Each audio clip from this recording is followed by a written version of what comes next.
భారత ఎన్నికల సంఘం నూతన ప్రధాన కమిషనర్గా జ్ఞానేష్ కుమార్ నియమితులయ్యారు.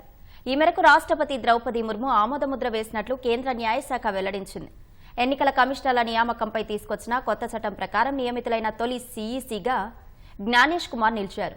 ప్రస్తుత సీఈసీ రాజీవ్ కుమార్ పదవీకాలం ఫిబ్రవరి 18తో ముగియనుండటంతో నూతన సీఈసీని ఎంపిక చేశారు. అంతకుముందు ఇదే అంశంపై సమావేశమైన ప్రధాని నరేంద్ర మోదీ నేతృత్వంలోని ఉన్నత స్థాయి కమిటీ తదుపరి సీఈసీ పేరును ఎంపిక చేసి రాష్ట్రపతికి సిఫారసు చేసింది. కేంద్ర హోంమంత్రి అమిత్ షా, విపక్ష నేత రాహుల్ గాంధీలు ఈ భేటీలో పాల్గొన్నారు. 26వ ఎన్నికల ప్రధాన కమిషనర్గా నియమితులైన జ్ఞానేష్ కుమార్ 2029 జనవరి 26 వరకు ఆ పదవిలో కొనసాగనున్నారు. అటు ఎన్నికల కమిషనర్గా వివేక్ జోషి నియమితులయ్యారు.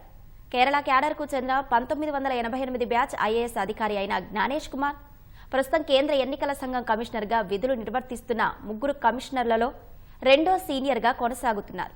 ఆర్టికల్ 370 రద్దుకు సంబంధించిన ముసాయిదా బిల్లు రూపకల్పనలో ఆయన కీలకంగా వ్యవహరించారు. సుప్రీంకోర్టులో అయోధ్య రామజన్మభూమి కేసుకు సంబంధించిన డాక్యుమెంట్లకు నిర్వహణ బాధ్యత వహించారు. గతేడాది జనవరిలో కేంద్ర సర్వీసుల నుంచి పదవీ విరమణ పొందారు.